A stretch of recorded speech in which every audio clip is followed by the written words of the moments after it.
We start our discussion.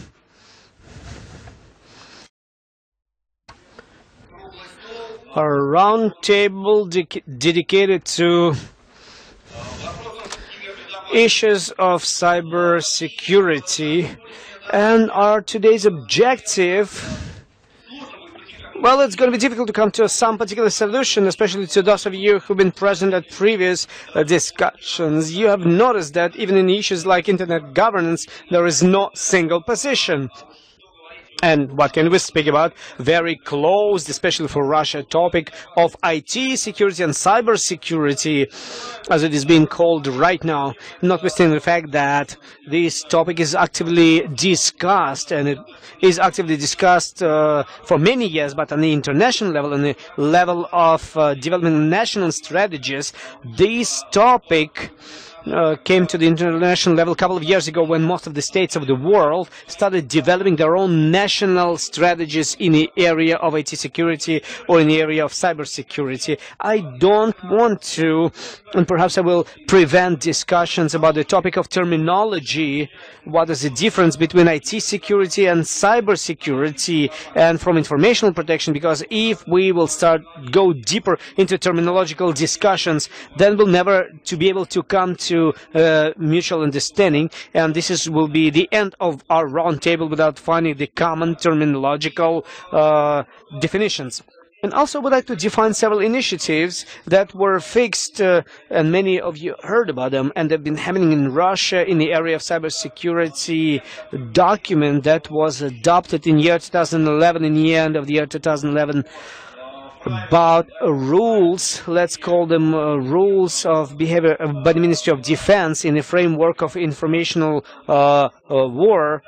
warfare. The document with unobvious authorship, everybody gives it to the Ministry of Defense of Russian Federation, which have defined its own concept or a strategy of behavior in the framework of so-called cyber wars, or behavior in information space, while some non-sanctioned actions are happening from outside, and several aspects related from inner unsanctioned actions. Also, the Security Council in the middle of the last year have published a document which is called the main directions of development in the areas of national security in the area of protection of the automated system of management of the technological processes.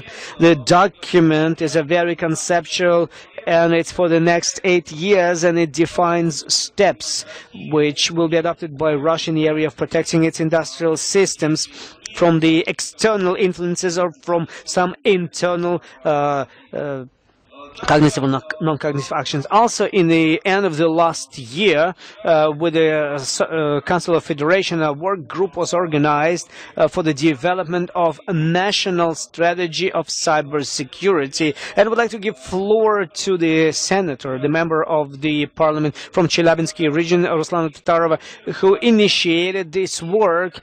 And Ruslan will say a couple of words about what is the main idea behind these initiatives, what difficulties they have faced, and how are the secret services and other regulating authorities positively or negatively perceived this particular work. Thank you, Alexei. Hello, dear friends. Well, Alexei have discussed a main circle of those legal documents and those actions which authorities are doing right now in the area of cybersecurity. And one of these actions is done by the Council of Federations. How this idea came to existence, we have gathered together at the meeting of the Committee of the Council of Federations in the development of the cyber society. We have invited representatives of the industry, representatives of well, those who are involved in security, cybersecurity, internet security, and this issue was raised. What did we do? How our citizens are protected? How the society is protected? How the business is protected? What is to be done if cyber attacks did happen? If cyber crimes did happen. What should be the actions? Well, Russian people right now, Russian businessmen, they don't have a complete understanding who is responsible for this state. What should be done in this situation? And it was a collective decision. We decided to, together with the Council of Federation, our committee, we couldn't do it alone to solve this problem. And we have agreed that in the framework of our committee, we'll create a working group and then we'll start operations. And this work was initiated, and what do we have right now as a result of this work? We have decided that this document of a top-level political document which defines objectives, and we put in the center, not the state, but in the center, we have a citizen, society, and business. Well, the citizen and society are united as a concept, so there are two institutions, public and business. And we think that this or that way, from the point of view of protection of the state and structure, there are certain organizations which are doing that, just that. But nevertheless, if we make a national cybersecurity strategy, then this issue has to also be defined in this strategy. We have defined that it involves 10 main objectives, and I've been speaking about them in the brief. These are cultural, educational, they will define threats which are available, and how the different stakeholders should participate. We all have defined that. If we'll speak about complexities, the first complexity is trust. Trust to the process stakeholders. The first one, we don't work for the basket. The document has a chance to be adopted, and unfortunately right now process participants, they do have this understanding. The second thing is that was another question by previous moderator, how the law enforcement agencies, how the state organizations did look at it. Well, of course, with a care, with understanding of the fact that this field was always a field of secret agencies, and society never was related to these topics, and society never paid attention to this particular topic. But tension, to my point of view, is still with the understanding of the fact that times are changing, and there is a need on the side of the society for this, and currently we constructively work with secret services with them. They say, well, you defined a document. They always are present during our meetings. Their representatives are sitting somewhere on the side, the guy in a gray suit, and usually we discuss some things with them afterwards. But we work in close cooperation with them. What else is a problem, to my point of view? To our point of view, the problems, and Alexei was speaking about them, it's a glossary of terms. Terms are not defined. We, as during this conference, we have initially agreed that let's define what do we want, and then we will find proper words. We'll replace them, we'll change them, we'll adopt them, but nevertheless, periodically we face the situation that what did we mean by this or that term? What do we want to say by various proposals and statements? It's a very complex issue, but we do try to avoid these problems. Another complexity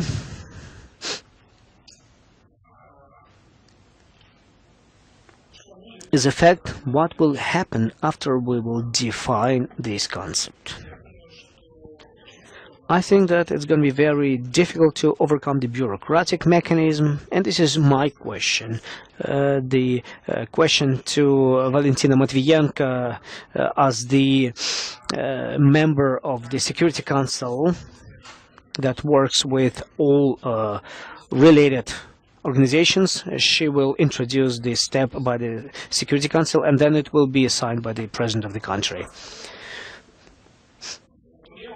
I have the confidence that this will happen this way, and somebody has hope, but I think this or that way.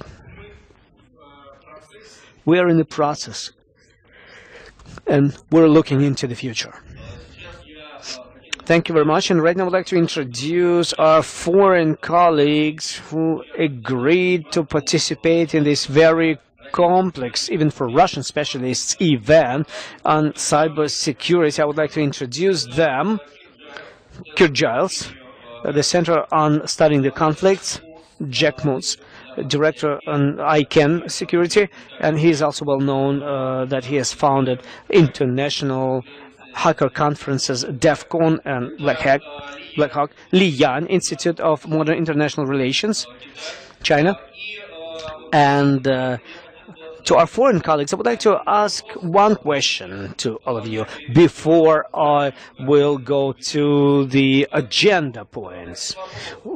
The question I'm raising, even if in Russia right now not everybody understands what is cybersecurity, what is cybersecurity strategy. It's not always that people know about initiatives that have been initiated for the formation of information security culture on the side of the citizens, on the side of the society. How our efforts, how our initiatives are perceived by international community in those states where you live, where you reside, and of course you see how Russia is being perceived by the world, and how do you perceive the position of Russia in the area of cybersecurity? Kir? Well, we too greatly hope that the cybersecurity strategy will appear, and appear soon, because it will make our lives a great deal easier. Particularly in those cases when my organization is asked by our customers to attempt to explain Russian state policy initiatives to non-specialists, whose habitual responses to it include words like irrational, unnecessarily uncooperative, unpredictable, etc. What makes it hard for us is that for so long the main document guiding policy for Russia in this area appears to have been the Information Security Doctrine of 2000. Things have moved on a little bit since then. I agree absolutely. We don't want to get into the terminological debate. We heard a little bit about it from Madina Kasanova in the last session. But I would, as an aside, mention that the difference between information security in the Russian and like-minded nations concept and cybersecurity is fairly well understood overseas, but the result is sometimes unhelpful. At discussions of responses to Russian policy initiatives a couple of weeks ago, a diplomat from a Nordic country told us that his state avoids deliberately any mention whatsoever of the phrase information security, even when it's the most appropriate phrase, because it's associated with Russian and Chinese approaches to freedom on the internet, and they do not want that association whatsoever. So we're in a situation now where, as we heard Neely Kroes say this morning, more effort needs to be put into understanding what actually lies behind policy initiatives by particular states. In the Russian case, it's complicated also by the fact that there are so many different sources of messaging on policy, which rightly or wrongly are taken as representing a state view. You get different views from, for example, the Ministry of Foreign Affairs, the Interior Ministry, Federal Security Service, quasi-academic institutions like the Institute for International Security Issues of Moscow State University in its role of putting forward a particular view of information security, the Russian Institute for Strategic Studies, Presidential Administration, and then out on a limb and expressing slightly different views, you have first the Ministry of Defense, as you were just discussing, and then further out the Ministry of Communications, which seems to be saying something totally different. So we're very much looking forward to at least some kind of unified document which will put this all together. Let me give you just one quick example of the kind of problem that comes up because of this apparently incoherent messaging at the moment. Some of us in this room earlier in the week heard Ambassador Andrei Kutskik in his official role commenting that his foreign interlocutors had been surprised that Russia was willing to consider a multi-stakeholder model for negotiations. Why were they surprised? Well, I would suggest one possible reason is that they had read Russia's draft Convention on International Information Security, which appears to prescribe exactly the opposite. Спасибо. Кир, у вас замечательное знание не только российских. You have a wonderful knowledge of not only about Russian security secret services, but also initiatives that not even all Russian specialists know about, which is very interesting.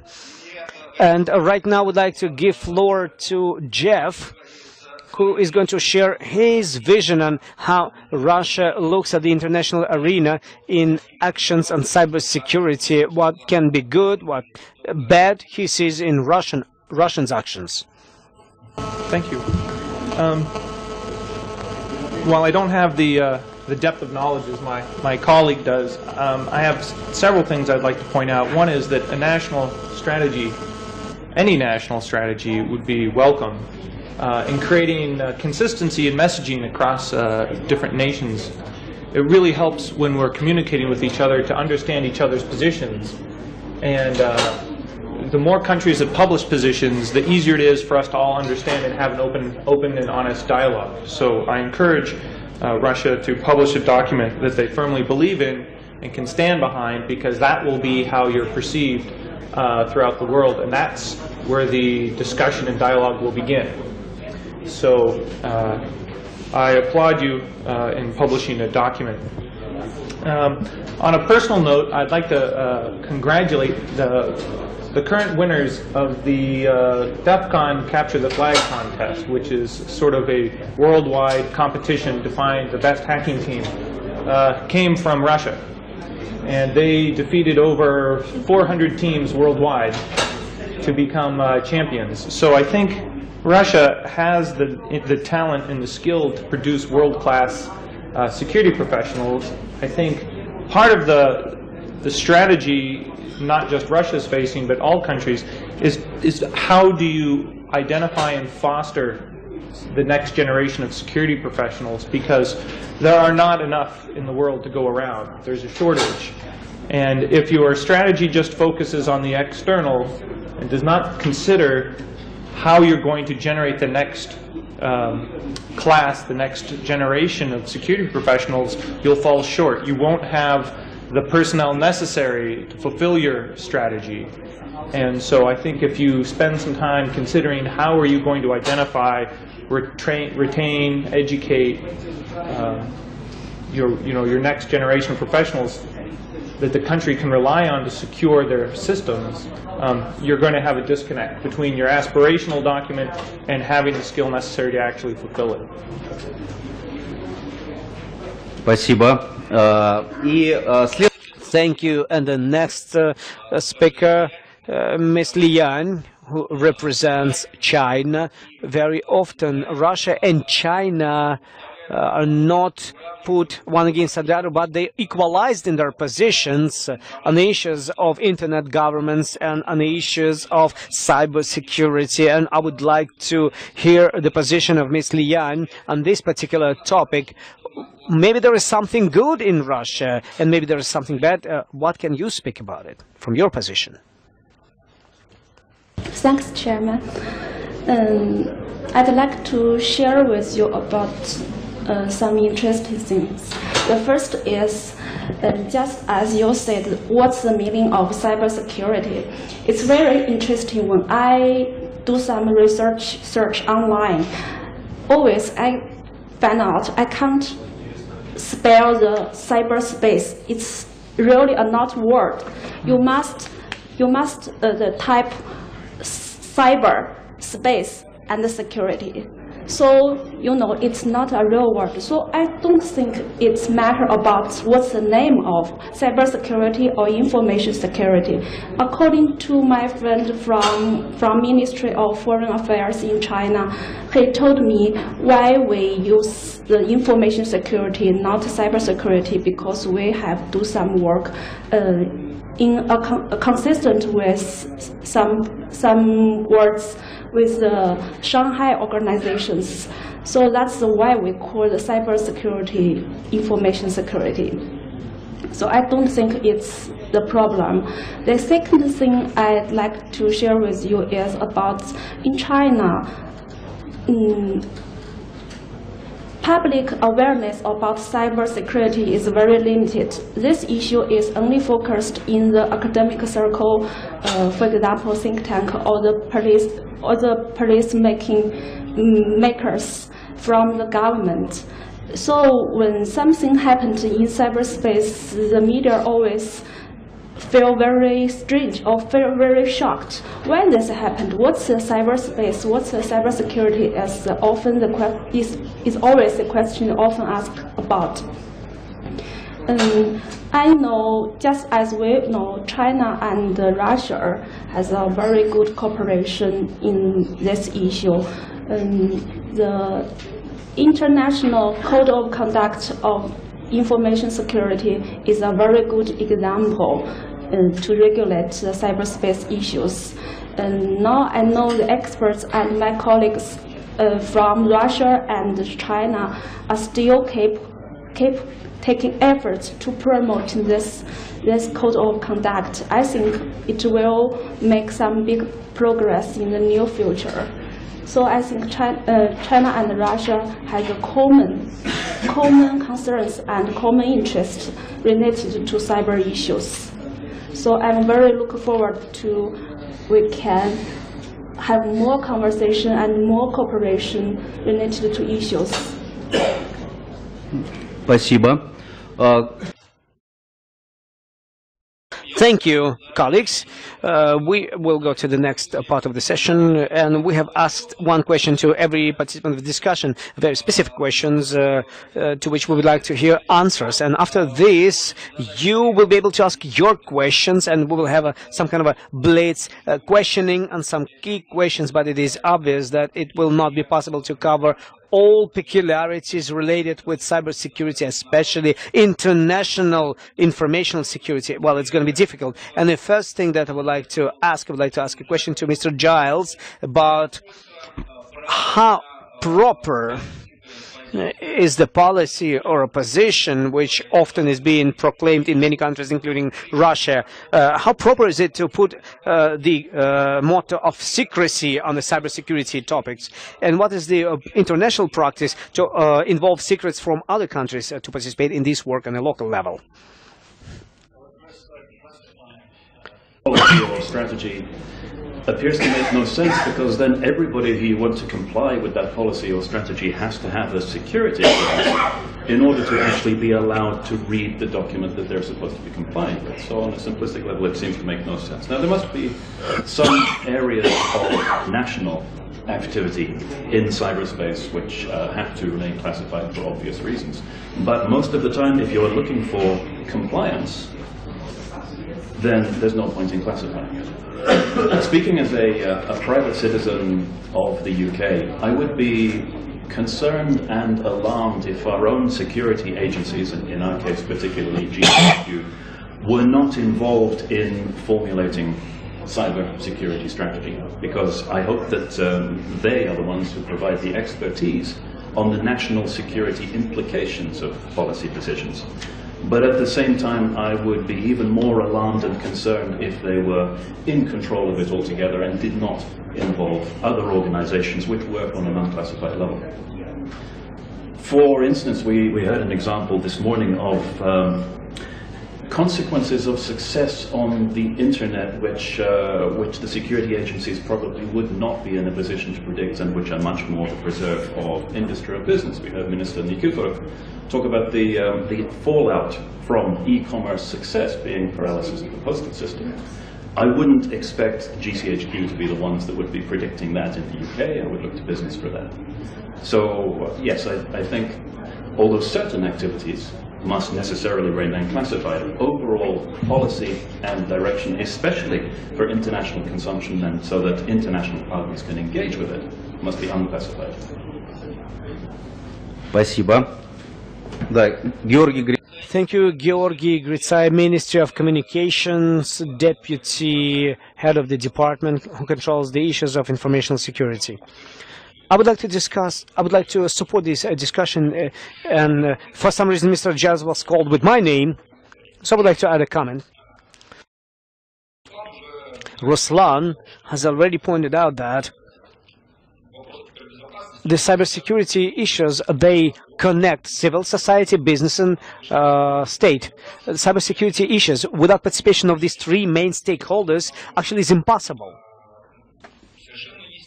It is natural that documents related to the role and functions of the civil society and businesses, they have to be maximally opened, and they have to be prepared with wide participation of representatives of these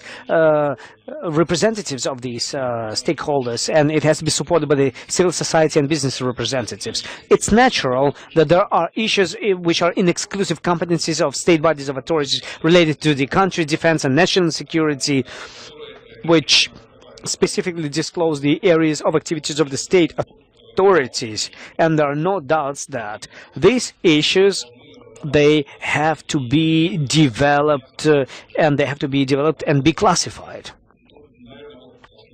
Well, this is my main comment on this.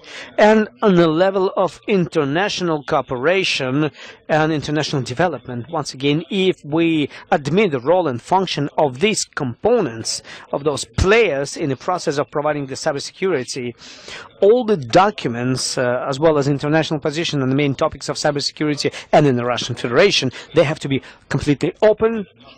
And our function is to convey to our foreign partners, to translate to the main languages of the world our documents, and to discuss on a possible level all these different formats and platforms.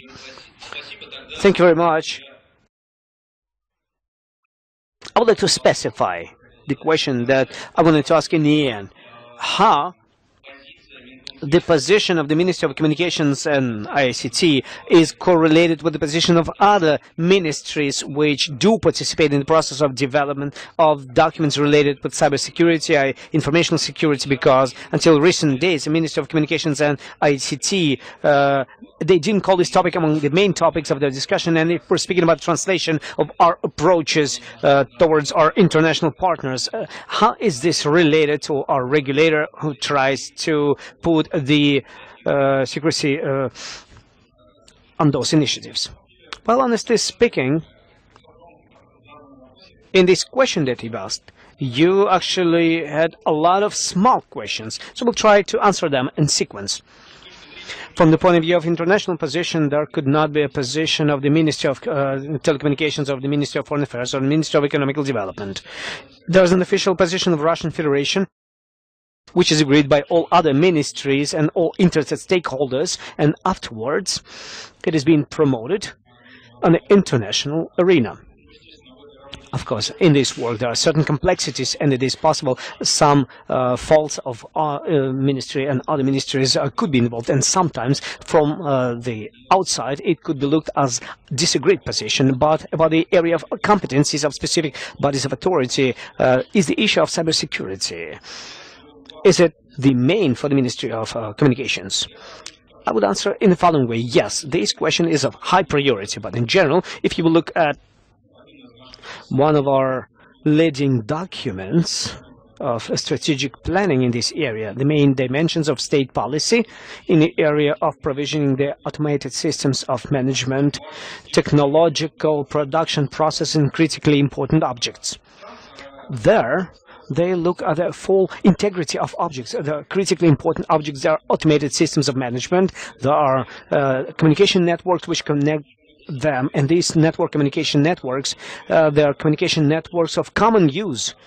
They, in other words, are of dual use or civil use. They are not special means of communications. And we make our emphasis on provisioning security for the ICT networks and systems of common use of civil origin. So in the sphere where the strict state regulation by application of regulations and laws is not acceptable, because subjects which act in this particular sphere, most likely their activity is not licensed, is not regulated, and is not subject to control and supervision from the side of bodies of authority mentioned before.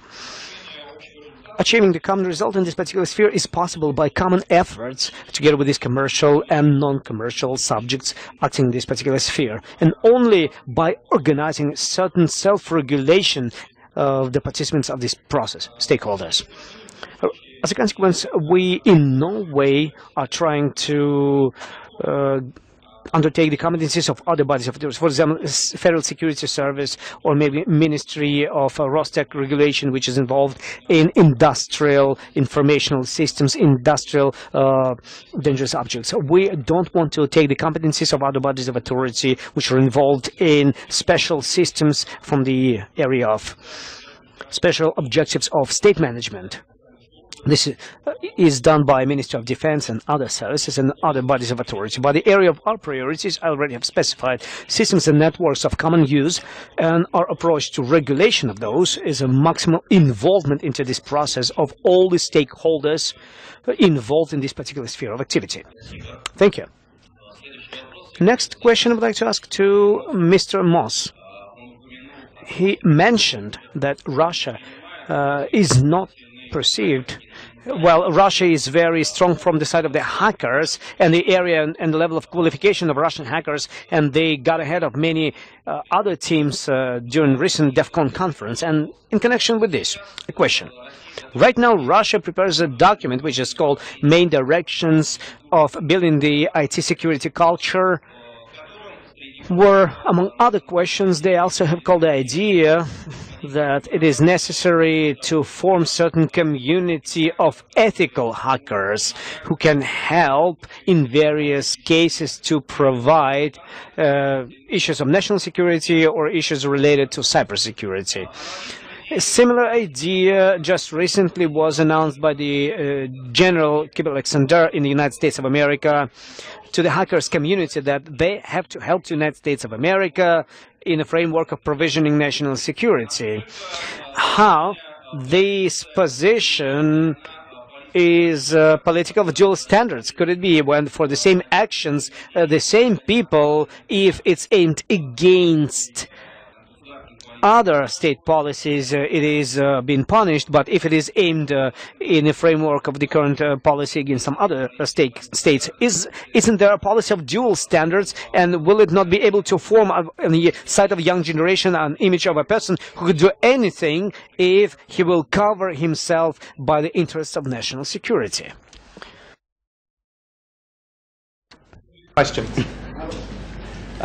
Okay, so when I think about the actors in cyberspace that affect security, I generally think of 5 actors, and I break them down into categories. So you think of there's nation states, you've got organized crime groups, corporations, you've got activists, and sometimes unethical hackers, and then you've got security researchers, academics, and white hat hackers. Those are generally the good hackers.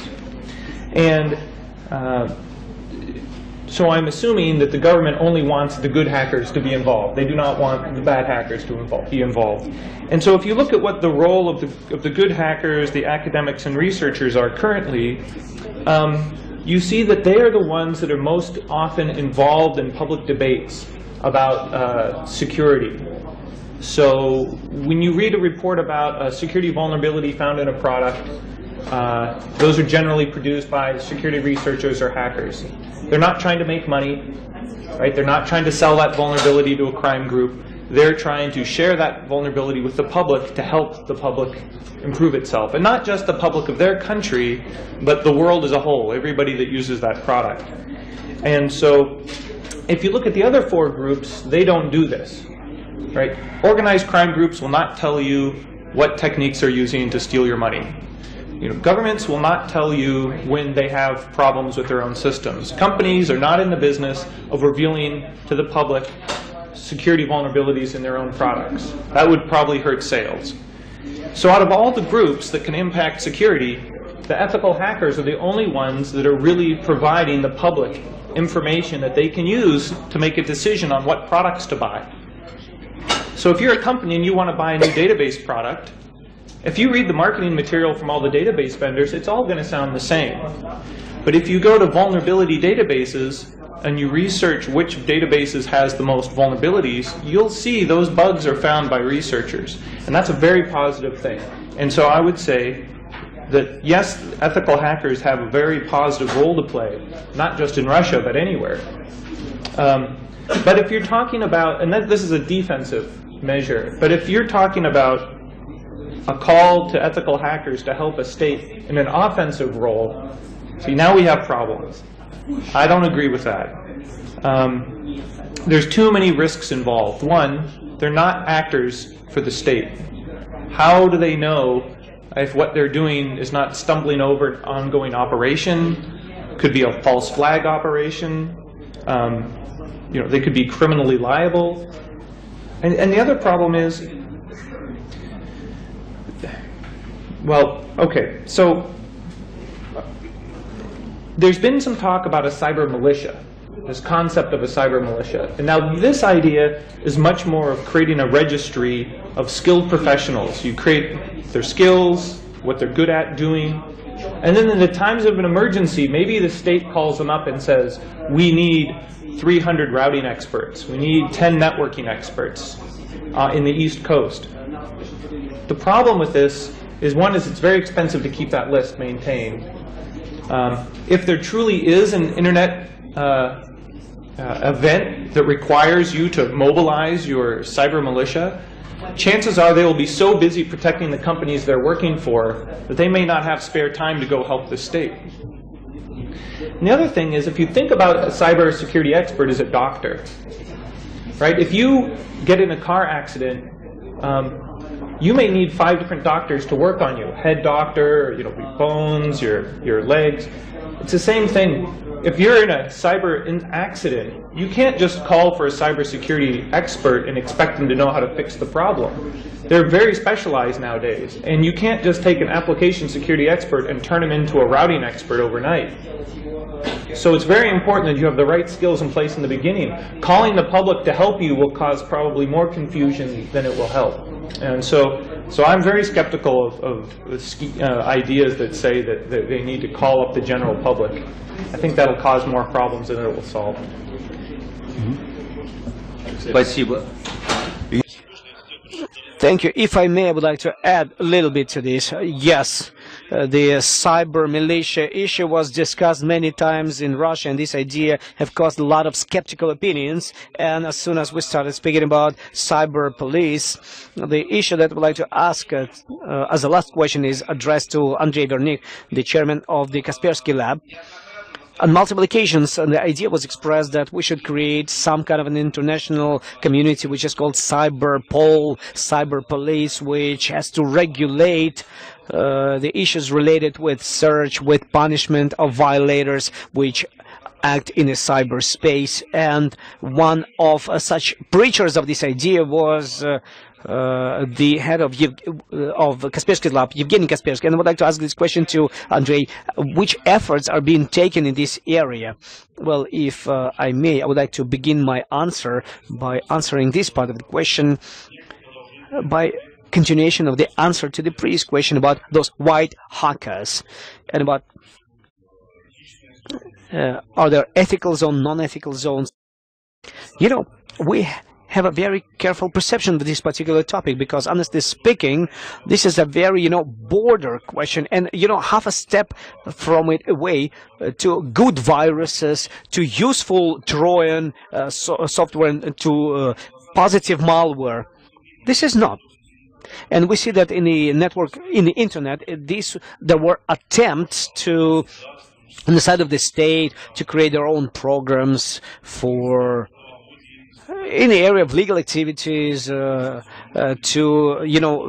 find the fraudsters. But technologies, they could be perceived, and they are perceived as a hacker technologies, hacker methods. And as one of the recent trends that we just recently seen in the internet, it was attempts of some hacker groups to unite, and there is a hacker team, and to offer to the states who are not able to write such a spying program to offer their services to them. They've been offering this service to the states. So if you don't have enough of your own specialists, we can write useful virus for you. But to our point of view, this could be another step to Cold War in the internet, when hackers are fighting one against another, and virus writers with their own budgets, and even though with their own transborder interests. And with this situation, the state is getting connected with their big budgets and possibilities. And if they will become active players in the cyberspace, I'm afraid there will be no place for users. There will be less space for all of us, because serious resources will be involved. So the useful hackership, useful viruses, this is a very careful issue, even though this is a tool set issue. The knife can be useful thing, and it can also be a weapon for crime. As for international cooperation, with this issue, we do face on our daily activities. By looking at another malware, we figure out that its tail is in one country, body in another country, and the head of this virus in the third country. And profits are made by people in some other countries, and they can make this profit in 14 years from now. And it's real practices, and this is what we face on a daily basis. And, you know, fraudsters, they always find agreement between each other because they have common interests, simple, understandable interests, and they are not worrying themselves about following the laws. And actually, they follow their benefits they want to perceive. As for the state is deprived of this virtue of acting without the laws, and everything has to work on the basis of the rules. There are interstate relation mechanisms, but they, of course, work. They don't always work well, and there are sometimes problems of such cooperation. Therefore, we were really glad, and we were really glad to this event that this cooperation and Kaspersky Lab cooperation was noticed by Interpol structure. How can we be helpful, and why do we select this particular structure? Because, well, Interpol, notwithstanding the fact that it includes more than 190 different countries, they were able to find a format of agreements which allows to effectively fight against crime. At least these fluctuations of, you know, terminological, procedural problems, somehow they are solving them, and right now they have at least an interface for communications, and they have a possibility to discuss these problems and to search for their effective solutions. Evgeny Kaspersky speaks that we have to fight against cyber criminals through the Cyberpol, as he said it, separated as a separate structure, maybe the composition of the Interpol. And as a principle, we're really glad that our specialists, that our expertise will be used and useful in this process. And we do hope that for cyber criminals, the place in the internet, notwithstanding the transborderness of that and their, you know, wide valleys, you know, the law will punish them where they think they are secure. Well, thank you very much. Kim? And the final question before we will go to Q&A session. I have a question to Lian.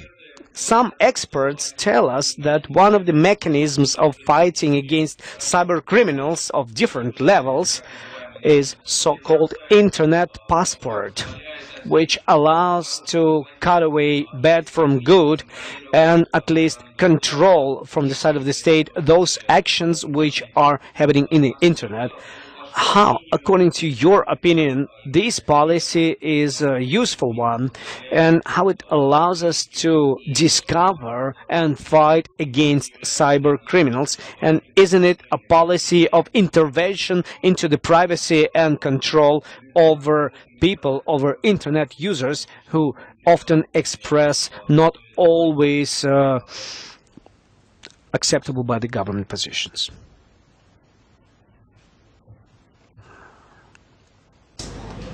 I'd like to say from,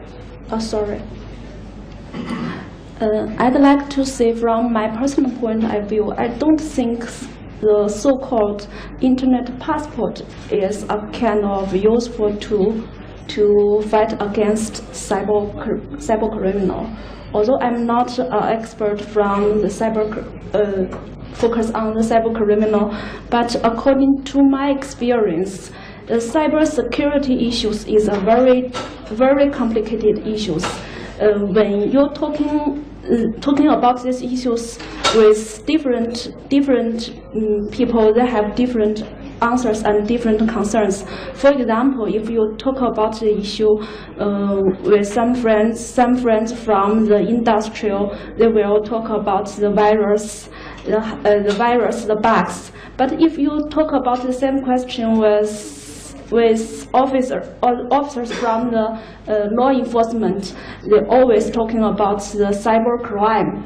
But you know, if you're talking about the question with the policymakers from the government department, they always said, according to their experience, the biggest threat to cybersecurity is the state's behavior. Because, you know, in cyberspace, the state's behavior is unpredictable, and the misunderstanding and overreaction maybe is the biggest potential threat to cybersecurity. You know, just as you say, the cyber criminal will have a lot of cooperation between, for example, thirds and the public security service. They have a lot of way and channels to combat the cyber criminal, but I focus on the state's behavior. Just as we all know, the cyber war become the hot topic related to cyber issue. So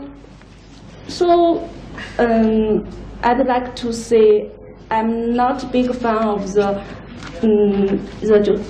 combat against the cyber criminal. Just as we all know, they have done great work.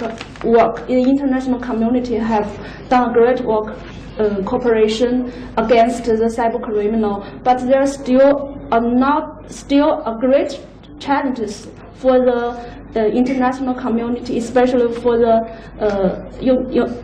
nations, for the states. There are great challenges for us for cybersecurity in the future. It's my personal point of view. Спасибо. Сейчас я передам слово Руслану. Thank you very much. I would like to give floor to Ruslan. Yes, I would like to answer certain statements that Kurt Giles and Jeff Moss have stated. As for what Kurt was saying, it's that currently in a cyberspace, something is expressed by the State Duma, something by the Community of Federation, something by the Security Council. Yes, all these statements are understandable. Clear position of Russia in this direction. Well, in this connection, we hear about some myths. Like there is a myth about the fact that state currently has over-regulated internet in Russian Federation. It's a myth. And what about our cybersecurity strategy? We think that this has to be some complex political document which inclusively with our foreign partners as well will explain our approaches to this particular problem and will show that we will act on a civilized manner on the level of international law. And this work is done by us right now. Thank you. Georgi? I would like to make a small statement about a speech made by Ms. Lian. I've heard a thesis that state expressed a concern about illegal use of IT technologies by other states, and it returns us back to stakeholders of cybersecurity process.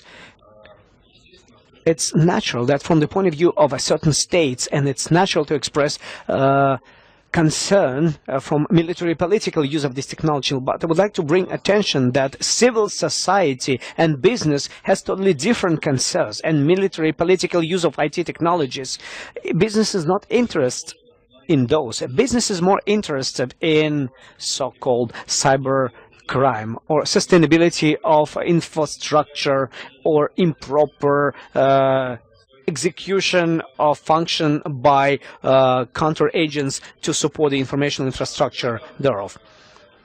Citizens are more interested.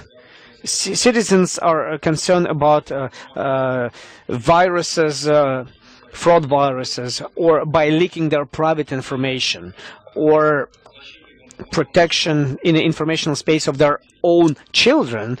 So once again, I would like to repeat the sphere of interests of various stakeholders, which has been assessed by those stakeholders, and role of their functions and form of cooperation can vary. And to my point of view, this synthesis of all these aspects is one of the main objectives of the strategy, of national strategy in the area of cybersecurity. Thank you very much. Thank you. Dear colleagues, right now we go to Q&A session. We have 20 minutes until break. Then we'll have a break time where you will be able to ask questions to each participant. And the first question is in the far end.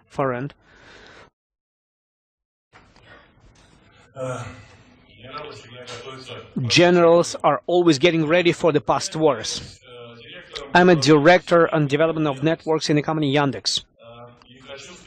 And I would like to say, because Yandex is, well, a rhetorical question in the beginning, but functioning of the network in general, is it related to cybersecurity problems, the internet in general? Well, let's keep rhetorical questions for the break time. Okay, then brief question, which in the beginning will be a small note and then a question. Because Yandex is one of the largest internet players, in principle, all the attacks, or hacker attacks, they really like to try them on Yandex. And even several years ago, I thought that the main problem related to the security of our company is related to the existence of the botnets with hackers, with all the malware, etc. And attacks were gigabits, dozens of gigabits, and we were successfully to fight against them. And I thought that botnets is the biggest problem. And right now, I still have a problem that there is no adequate measures to fight against botnets in our country and all over the world. There are no.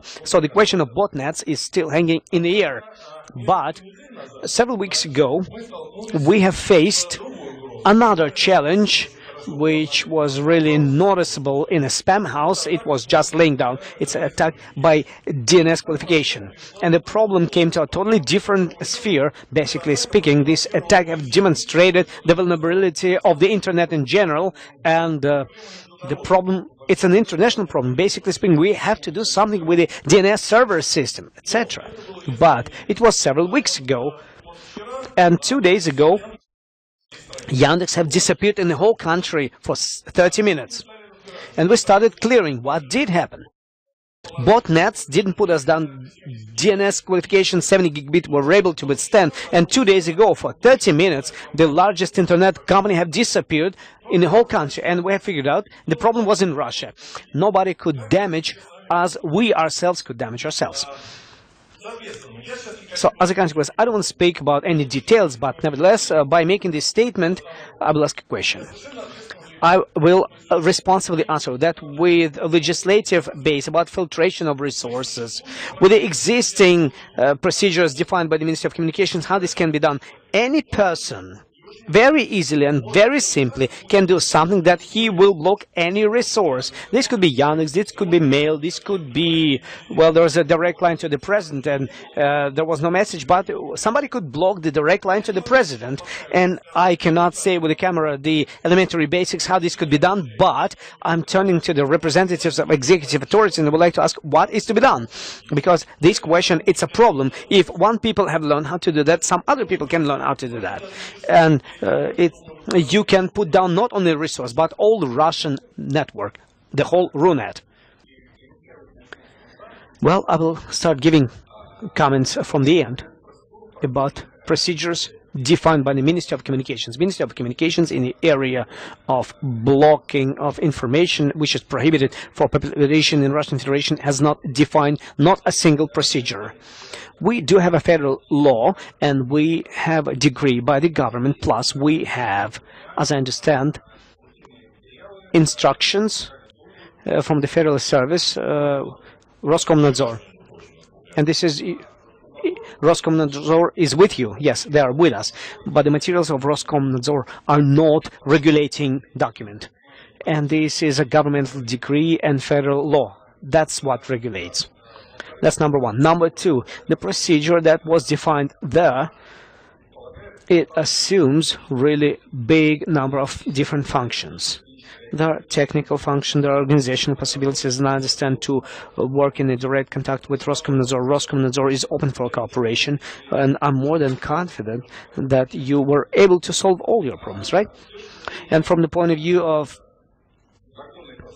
law and procedures of attestation, you can submit complaint to Roskomnadzor, to the law of court, and our practice of law enforcement and changing of legal acts is built in such a way that first we look at law enforcement practices. And if not hypothetical, but actually serious problems have been discovered,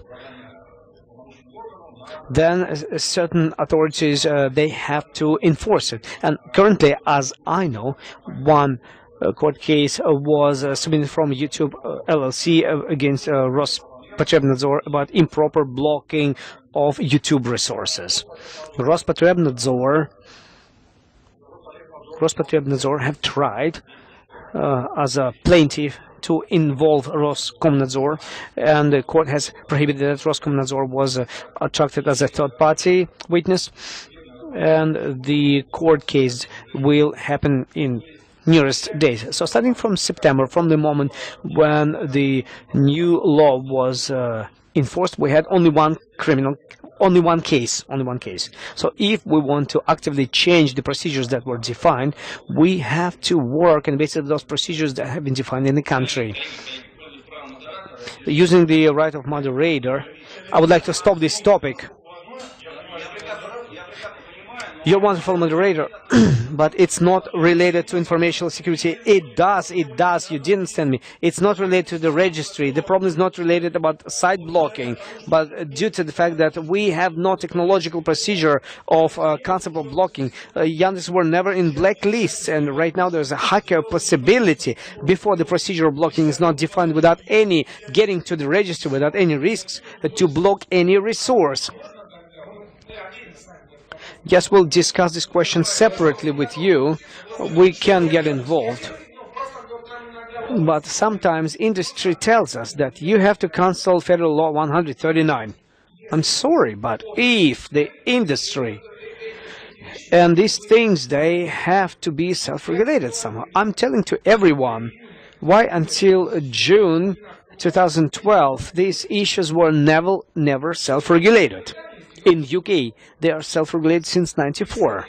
So what? And right now, when the law was adopted, yes, we say, here's the law. Take it. Do the blacklist yourself. Yourself block it, unblock it. They don't want to do it. It's not related to the Federal Law 139. But because you started the discussion, I have to answer it. So the only thing I would like to say, once again, I was speaking to industry representatives. Do it yourself. Show us that you can do it in a more civilized way. As Sveta says, more better. And after this, when the industry is going to show that this really can effectively be done without the law, or for this we need to amend the law, we will amend it. But right now, state takes one side, business takes another side, and it looks like the industry says, cancel the law. And what we'll say to the parents? That, well, you don't have to protect them from pedophiles, from drug sellers, drug dealers, and from those who will tell kids how to kill themselves. Okay, let's forget about the content topic. Because during discussion about cyber strategy and cybersecurity, we cut it away so that we don't go deeply in this topic. So we have to stop it right now as well. So, well, the question is from this side of the hall. Then you will ask. University of Aarhus. I want to continue with an issue raised by Li Yan about the code of conduct and the issue which relates to a terminology which was not used so far as cyber war. So I think the code of conduct which was produced by the Shanghai group was not so very welcome by the Western countries. They have no interest to continue in the United Nations. Recently, the Tallinn Center for Cybersecurity has produced a manual about certain rules for cyber war, whatever, which was not so welcomed by the Russians and by the Chinese. So in the first committee of the General Assembly of the United Nations, you know, it's difficult to have the discussions moving forward, but there's an idea now to start with so-called confidence-building measures. Yes. And this is my questions to both the Russians and to you. How you see, is this an option to move forward with confidence-building measures? This would go in the direction Herr has raised with, you know, publishing strategies on cybersecurity so that you have more transparency in it, erection of hotlines so that you can reduce mistrust. Is this a way to move forward to, because it's not a national issue, it's really a global issue, and we have to have global arrangements for this. Thank you.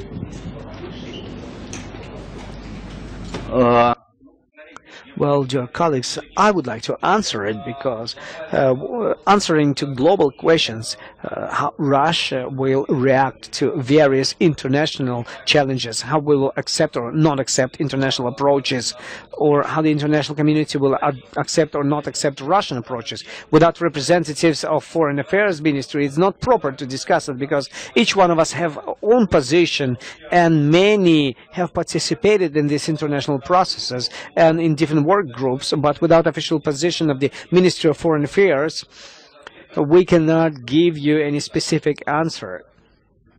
Yeah, Georgi, do you have an answer? No. In a part of commonly known information, I'd like to give you a comment.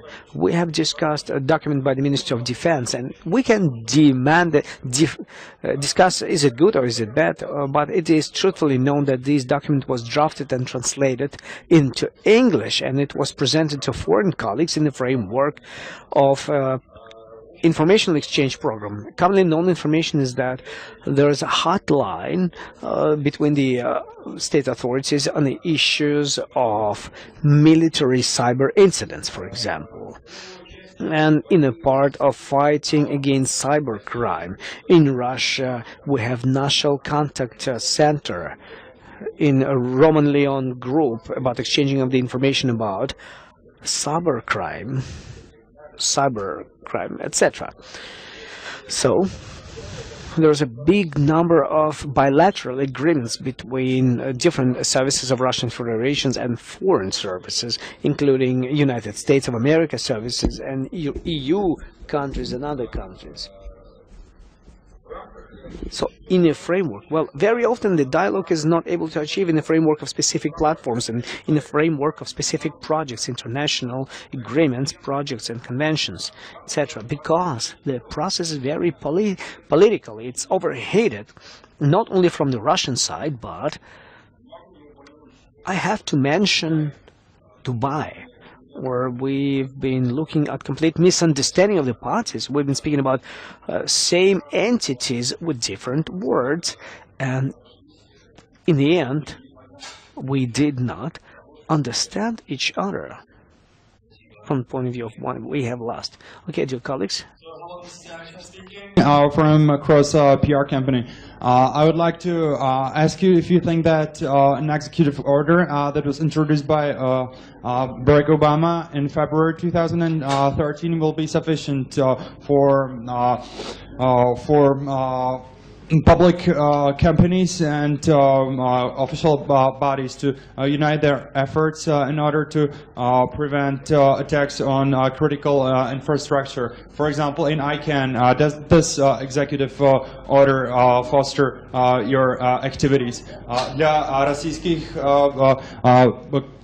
коллег я задал. And for Russian colleagues, I would ask a question. I've heard that in Russia very soon you will adopt the law that will look at common access to information about companies from private sector and state bodies of authority.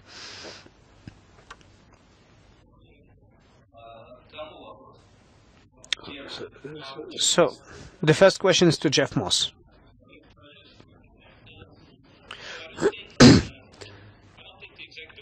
Я не думаю, что Executive Order, этот документ, является концом этой дискуссии. Это всего лишь только начало дискуссии. И история вокруг этого приказа — это то, что законодательство об кибербезопасности в Америке не могло решить все проблемы. Они почувствовали, что что-то должно быть сделано. И наилучшее, что президент мог сделать, это вот этот Executive Order, этот приказ. И знаете, вот законодательство по кибербезопасности является очень популярным, будет популярным в следующие несколько лет в Соединенных Штатах Америки. Таким образом, я бы не сказал, что это наилучшее, чего мы могли бы ожидать в этой области, но с точки зрения ICANN, if the global DNS or the root DNS servers somehow become classified as critical infrastructure. Because if they're classified as critical infrastructure, there's a whole lot of new regulations we'd have to comply with, and it would reduce the flexibility of the operators, and it would force a lot more attention on filling out paperwork and less time on actual security engineering. And if you think about global DNS, it's actually a shared resource. It's a globally shared resource we all depend on.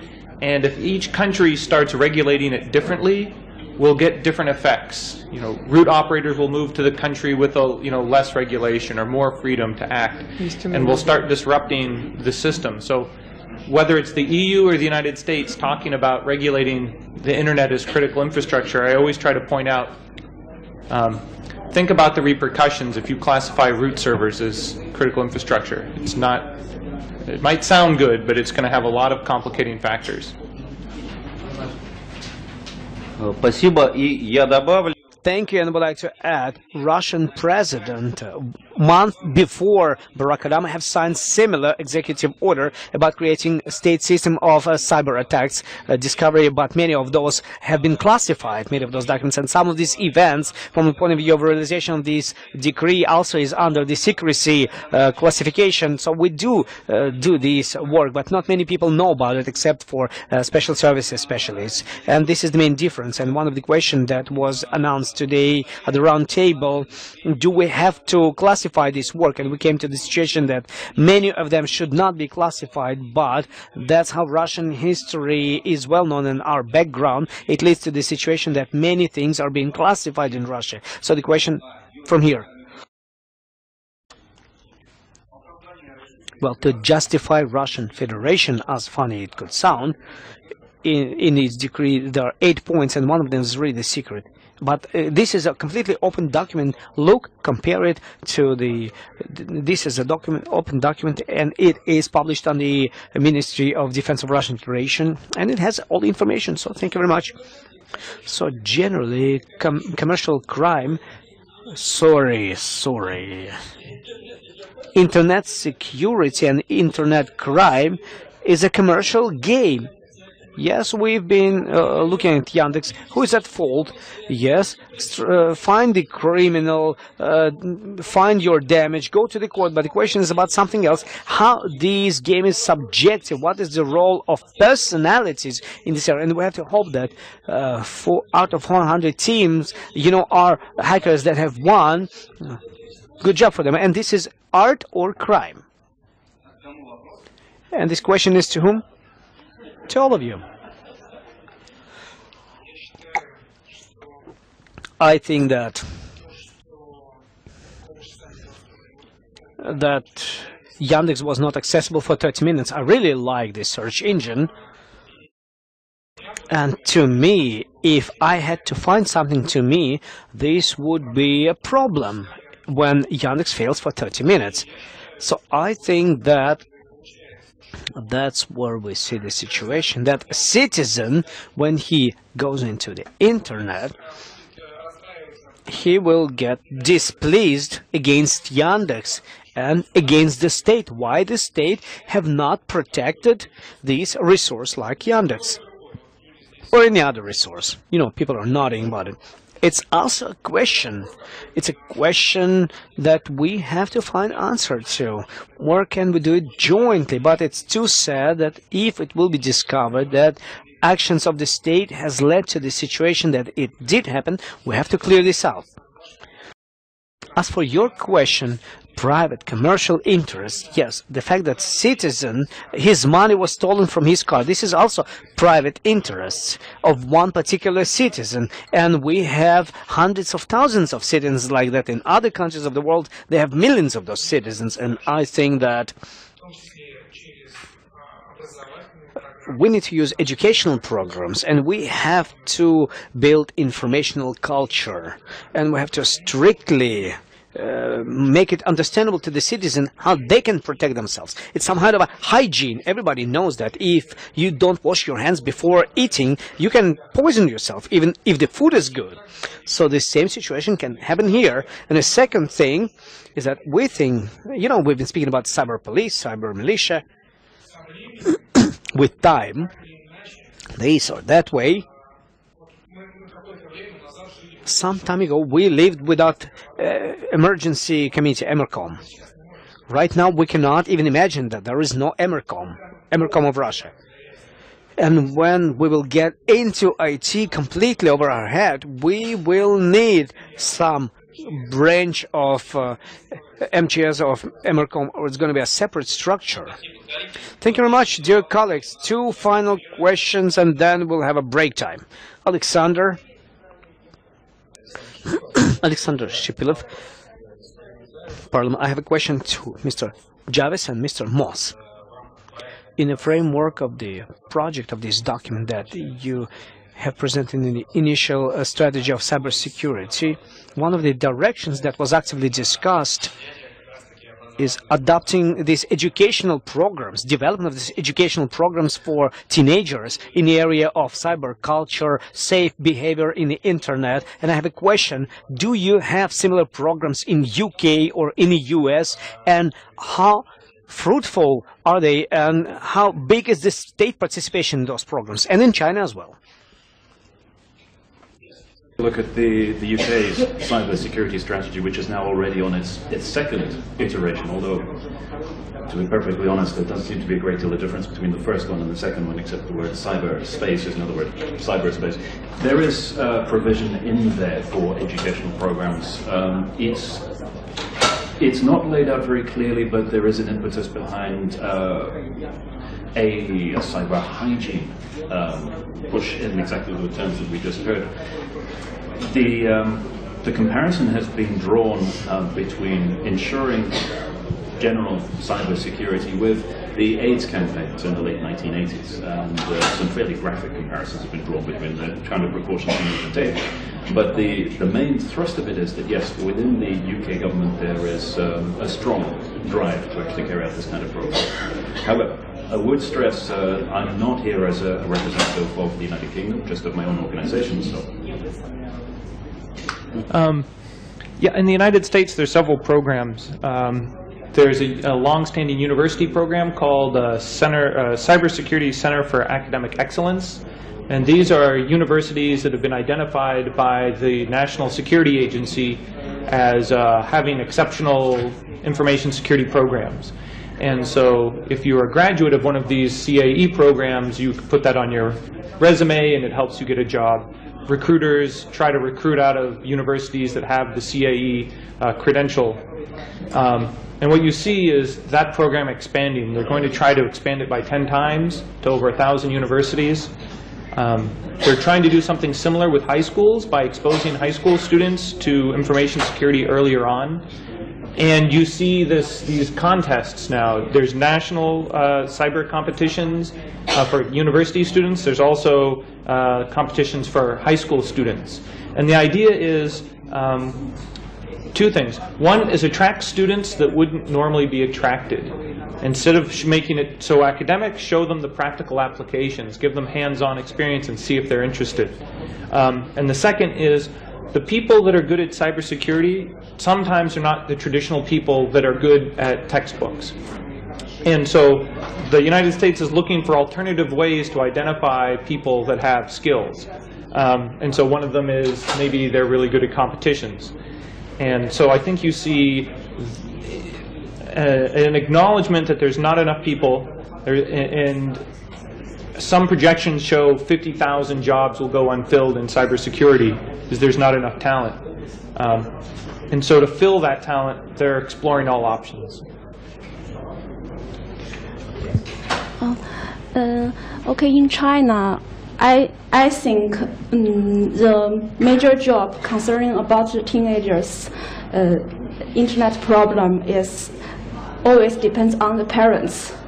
You know, in China, if the parents focus on their children's online behavior, they sometimes will restrict the time he use and check the website he is surfing. So I think, according to my experience, maybe Chinese students start the information or computer classes at third degree, and the teacher will give them some advices about the information security, but I think it's not enough.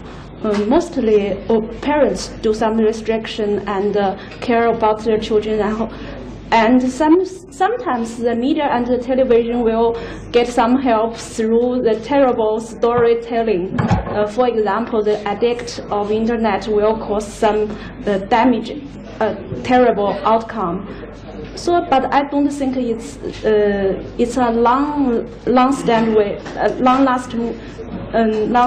way or productive way to protect our children. So I think maybe we should learn some lessons from abroad, especially from the US and UK and the German, who have done excellent work on protect their teenagers.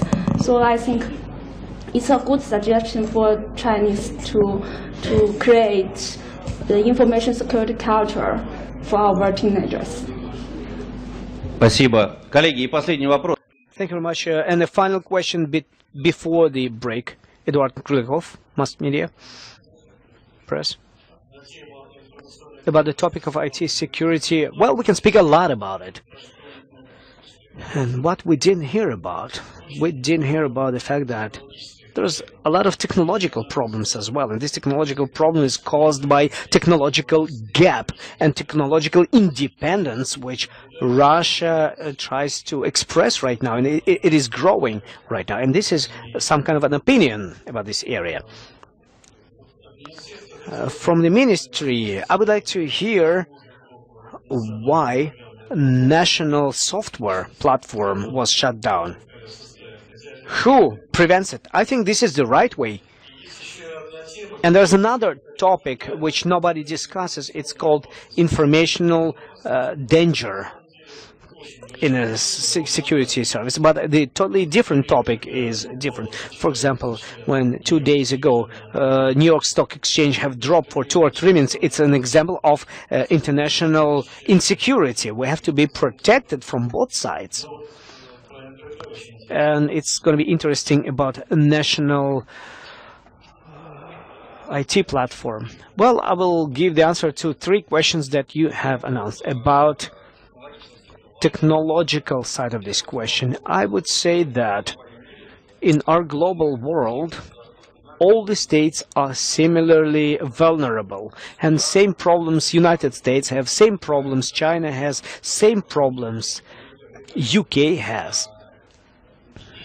And ideas, marketing, business ideas, they are coming from the United States very often. The equipment on the basis of maybe some size of intellectual property is produced in China. Software is produced in India by different, very complex, very difficult logistical chains. Then it comes to the country of receptor, and all they are vulnerable, and all the states are similarly concerned about this topic. And about national software platform,